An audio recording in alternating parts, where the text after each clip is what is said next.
Hello, everyone. Welcome to Proline. I'm John Cranton in Las Vegas, joined by world champion handicapper Jim Feist. It's tournament time. It's the best time of the sports wagering calendar. We got some tournament tips, teams, and trends for you, plus some sleeper teams to look at. And first, we're going to tell you about some of the offers we have going. Jim, I know last weekend you really enjoyed the weekend. 10-3-1 in college hoops. That included a perfect 3-0 with your inner circle releases, and you have a special that's going to get people part of those inner circles for quite a stretch. Absolutely. Last week, Seattle, Penn State, Wright State, that was at the inner circle plays, 3-0, 10-3 on all my college hoops last weekend. And this weekend, I have a Tourney bonus package. That's right, a bonanza package.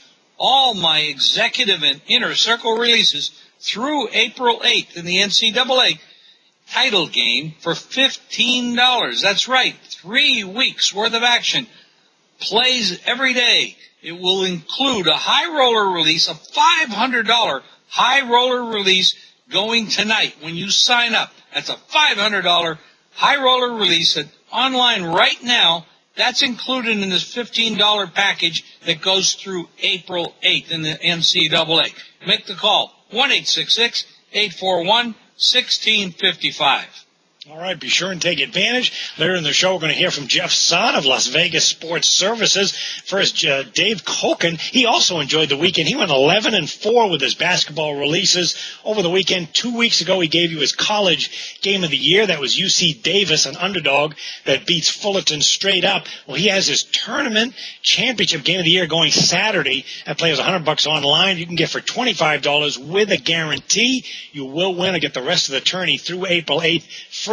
Sign up early and get an under-the-hat bonus play going tonight, 1-866-896-1629. Okay, Jim, all kinds of stuff coming up with college hoops in March. Is just an exciting time of the year. And, you know, you can look at individual teams and you've got conference stats, you've got the entire season. I mean, it is important to look at just the whole season, or is it important to break it down, or does it even matter? Well, everything matters. And what happens here is you can get paralysis by analysis, but we try, as professionals, we try not to do that. We try to get through the minutia and get to the stuff that matters. First of all, these are conference tournaments. So the question now becomes, who's motivated and who's not? Some of these teams, like the Syracuses and the Georgetowns and the Louisvilles, Indiana, Michigan State, they know they're in the big dance. Now, that's one motivator that we have to kind of put aside for them. They know they're there. We know they're there. The teams that are underneath them, they don't know they're anything. They have to win this conference tournament championship in order to get in, to be sure to get in, or at least make a darn good showing. Some teams that are 8-15 or whatever they are, they got no chance to get in unless they win the tournament. So the motivating factor here is, how much do I want to win? Now, they're not saying, oh, I really don't want to win the conference championship. They're not saying that to themselves. But they also know they have the big dance for the national championship coming up. So sometimes these kids, they are kids, 18 to 22 years old, they don't stay motivated and focused on the task at hand. So you have to look at that first. Secondly, as far as season long, there's 30 games played throughout the season for a lot of these teams, and they're not the same club they were back when the season started in October and November. First of all, some have had coaching changes, some have had player changes, suspensions, injuries, things like that. They've gone through the preseason, then they've gone into the conference, and now they're playing more conference games because they're playing against all conference opponents.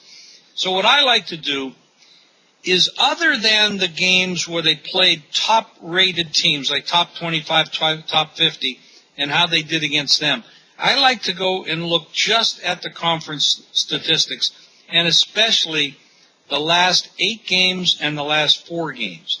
Now, you have to modify everything I say here with going into what the motivating factors were at the end of the year. Because now we're talking about the last 8 games, the last 4 games, and sometimes those last 4 games don't matter because they got top seeding already in their tournament. they've got a great record or a bad record, which is going to change their mode of operation as they play those last few games. So everything about this, for me, it's not a computer formula.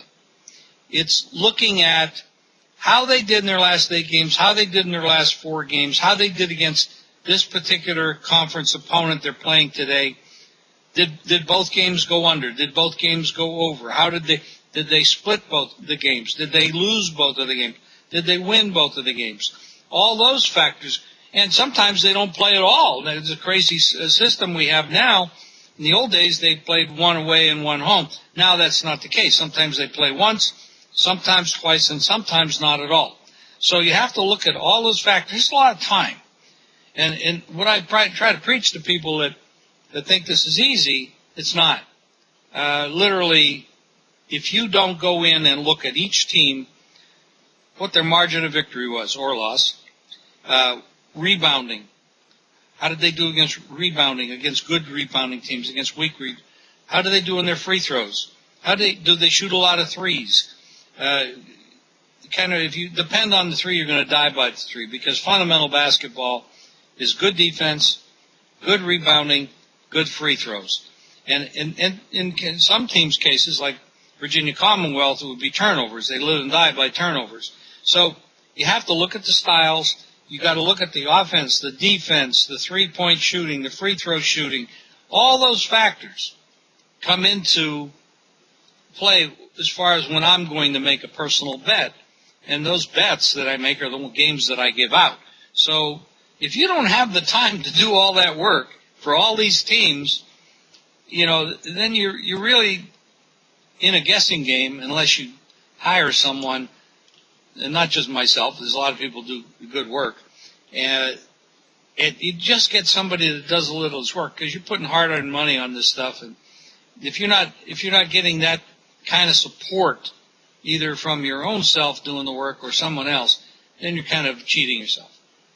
Yeah, now, you mentioned 8 games, a stretch that you might look at for teams. That's my next question, is when you look at how these individual teams are going to perform in March tournament play, or how you assess that they might perform, what's the best gauge? You look at the entire season and the top teams that they played. Do you cut the season in half, look at just the last 16 games, or just the last 3? There's some statistical companies that put out trends, just the last 3 games. I mean, a team like St. Louis has been red hot of late, and a team like Baylor had a great start and then folded. What's kind of the number of games you look at? Well, I think I did bring this up, that I look at the last 8 games. We're looking at conference play. So I'm looking at statistics. And let's take this. I make a power rating on every game. So let's take a look at Penn State. In their last 8 games, based on my numbers, they're an 81.6 power rating. For the season, they're a 75.7. So in their last 8 games, they've played better than they're supposed to play based on season statistics. Now, by playing that well, they've covered the spread 6 of their last 8 games, including an upset victory over Michigan at home. Now, Penn State's not that good a basketball team. I mean, we know who the better team here is. Penn State's only 10-20 straight up for the year. Michigan is 25-6, but they've played an 82.2 the last 8 games, but on the season a 95.3. So the margin of victory in a game like this could easily be 20 points or more. When you look at current form, you'd have to say that the 14 points the oddsmaker are giving you here with Penn State would be a take. I would take the points in this particular spot. But if you look at the season, my power ratings would make Michigan a 19-point favorite. So this is what it comes down to. Do you look at season-long records or current records? I look at current records. But the main factor in this stuff is who's going to be more motivated. Is there equal motivation, or is there more motivation on either side of the court here? Well, of course, Penn State's not going anywhere. They're not going dancing in any of the tournaments that are out there unless they win this conference tournament, which is a real long shot, or make a good showing here to get invited to the CBI, CIT, or NIT. And with a 10-20 record, that's pretty horrendous. But the last 8 games, they've covered 6 out of 8. And Michigan, listen to this, the last 8 games they've covered once. And if you look at their last 10 games, they've covered once. So Michigan has been underperforming, albeit they have played against some tough competition along the way. So this is the kind of work that you need to do in order to win. And then it comes down to analysis, experience, where do you put the factors? Michigan can blow this team out. We know that. If they're playing up to their standards, up to their talent level, it's a 20, 30-point game. But if they're not, Penn State has been playing pretty well lately, and they may sneak under that number. Do I expect them to win the game straight up? Absolutely not. But can they sneak under 14, 15? They absolutely could, yes. Well, if Penn State was to beat Michigan for a second time, they certainly would be dancing all over the court celebrating that one, which they've already done. We're going to take a look at some under-the-radar teams against the spread over the next couple of weeks to look at. But first, let's check in with our man on the street, Jeff Saad of LVSS. He's been on a red-hot run, particularly in the NBA, and he's got a free play for you on Friday night. Jeff? First, LVSS has been on a 38-22 NBA run, and you get my NBA blowout game of the year going Friday, along with my 3-week basketball package through April 8th in college and the NBA. 3 weeks off for just $10. It will include my tournament game of the year, as well as plays every day, plus my NBA blowout game of the year on Friday. Play basketball for 3 weeks with a red-hot Vegas Pro with Las Vegas Sports Services. Call 1-866-575-8916. Your free play is Friday in the NBA as the Heat is at Milwaukee. The defending champs have been on a tear, and odds makers have taken notice. Well, this is a tough situational spot, the second of a 5-game road trip for Miami. Their hot run has pretty much wrapped up the top seed in the East, so there's no pressure on them. Milwaukee is home, and fans always get fired up when the defending champs are in town. The Bucks have great guard depth with newcomer J.J. Redick joining Brandon Jennings and Monte Ellis. The Bucks are 2-0 against the spread against the Heat this season, winning the last meeting 104-85 as a 5+ dog on this floor. Play Milwaukee on Friday. Once again, get my blowout game of the year on Friday, plus 3 weeks of basketball, college, and the NBA. Just call LVSS at 1-866-575-8916, a total of only $10. 1-866-575-8916. Okay, thanks, Jeff. All right, our Twitter question of the week time. And if you want to send Jim a question or a topic, you can Twitter him at Twitter at Jim Feist Sports, or you can log on to Facebook at Proline TV. Just leave a note, and if your question is chosen, we will be put into a drawing to win $100 worth of plays from a handicapper of your choice. Question today is any under-the-radar teams, surprise teams in March to take a look at against the spread. Jim, anybody stand out that may surprise ATS? Well, I don't know there's very many surprises at this time of year. I mean, all the odds makers know what the records are. They know what the current trends are. And a lot of the sophisticated bettors do as well. The amateur bettors that are not looking at those kind of statistics are not. But you got teams that are not, the top echelon of the country, Indiana, Michigan, North Carolina, Duke, all those kind of, Gonzaga, who, might be a number 1 seed come this Sunday. These teams are at the top. They're in the media. Everybody's talking about them as being national champions. Are there teams out there that can beat enough teams to get through there, get to the Final Four, Final Two, and maybe have an upset? That doesn't usually happen in the NCAA, but we've had teams in the past, like the Butlers and the George Masons and stuff, that have gone deep, the VCUs, and I'd have to look at VCU again as being a team overall. I mean, straight up, they're 24-7, but against the spread 9-15 on the year. Been, I guess, a little overrated when you look at a subpar ATS record, but they play a style. They put a lot of pressure on you, and if you can't get the ball up the court, you're not going to do very well against them. But it's a kind of helter-skelter type of team. It did very well a couple of years ago when they went very deep in the NC2A. Another team in this conference which plays more fundamental basketball, probably more structured basketball, you would call it, would be St. Louis.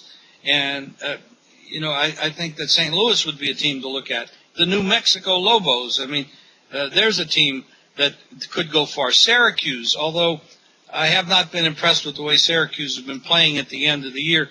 And if I was going to look at a dark horse, in that conference, and I don't know, it's really a dark horse, but rather than Syracuse, I'd look at Georgetown. There's clubs like that out there that can do a job on a nightly basis. Now, they got to get through quite a few games in the NC2A, but your St. Louis, your VCU can do it. Good structured teams.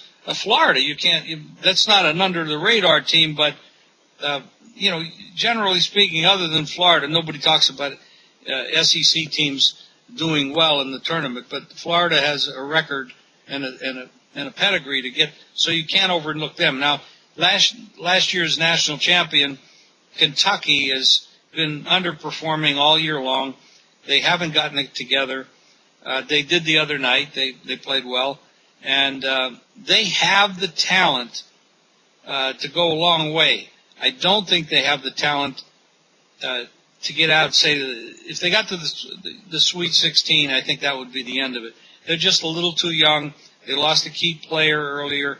I don't think they can overcome that. Kentucky is a farm system for the NBA, so I'm sure those kids will do very well financially as they move on, but so far this year, they've underperformed. Well, the team I'll take a look at for a surprise team would be the Baylor Bears. I mean, their RPI ranking 62, 18 wins, 13 losses. They had a late season slump after that 14-5 start, 4-8 straight up with a losing spread record. So clearly there are some flaws with this team. However, the raw talent is just phenomenal. You can start with the senior guard, Pierre Jackson, 19 points per game, 6.5 assists. He leads the Big 12 in scoring. He's got the big man up front in 7'1" freshman Isaiah Austin and 6'9" junior Corey Jefferson. So you're talking about two front court players averaging over 8 rebounds per game. When they put their minds to it, boy, they can beat anybody. We saw that in the regular season finale. They destroyed Kansas 81-58, shooting 58%. So they're a team that when they get a chip on their shoulder and get it all focused, they can beat anyone. And here's the thing. This is the time of year. It's the second season in college basketball. Maybe teams had a disappointing run or some bad luck with injuries. Well, you can wipe away the slate clean when you start this second season. Hey, we're 0-0. Let's focus on winning this game, living up to our abilities. And Baylor is the type of team with their raw talent alone that is capable of doing that. So I wouldn't be surprised to see Baylor surprise, especially if they're in the role of underdog. Okay, well, that wraps this one up. We'll read tell you what Dave Koken has going this weekend. He's off an 11-4 weekend with all of his basketball plays. He's got a tournament championship game of the year going Saturday. Is $25 if you call 1-866-896-1629, and it comes with a guarantee. Dave guarantees you win or you get the rest of the tournament right through April 8th free. If you sign up before Saturday, you get an under-the-hat bonus play. All this from Dave for $25, 1-866-896-1629. My best bet, I'm going to have to go with the team I talked about, Jim, and that's the Baylor Bears in the opener against Oklahoma State. Small dog. What do you have for everybody this weekend? Well, while we're taping this, there's a halftime out there that I'm going to make a bet on right now, but that's what I do all day long. These games are great. I have a big offer this week, but I will give you a total. Santa Barbara Pacific, this is a conference I really don't like very much. I find the teams to be extremely inconsistent. I have not had a real great feeling for the sides, the point spreads in this conference, but I've done very well with the totals. And as far as I'm concerned, I don't care if I win money in betting totals or betting sides. It's all money.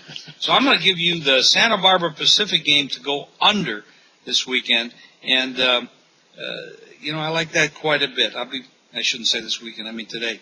As far as this weekend or last weekend, I was 10-3-1 last weekend in college hoops, including a perfect 3-0 in my inner circle releases, Seattle, Penn State, and Wright State. I have a Tourney Bonanza package. Play all of my executive and inner circle releases through April 8th. That's right, all the NCAA games through April 8th for $15. That's 3 weeks worth of action, plays every day, including a high roller that's going tonight. That one is selling for $500 right now online alone by itself. You get that in the package. $15, 3 weeks of action in the NCAA and the high roller just call 1-866-841-1655. All right, for Dave Koken, Jeff Sod, Jim Feist, I'm John Cranton in Las Vegas. We will see you next week with our March Madness Tourney show, and we will see you then. And Jim, make sure you hurry up and get that second half bet in. Oh, it's already done. Done. Thank you. We'll see you next week, everybody.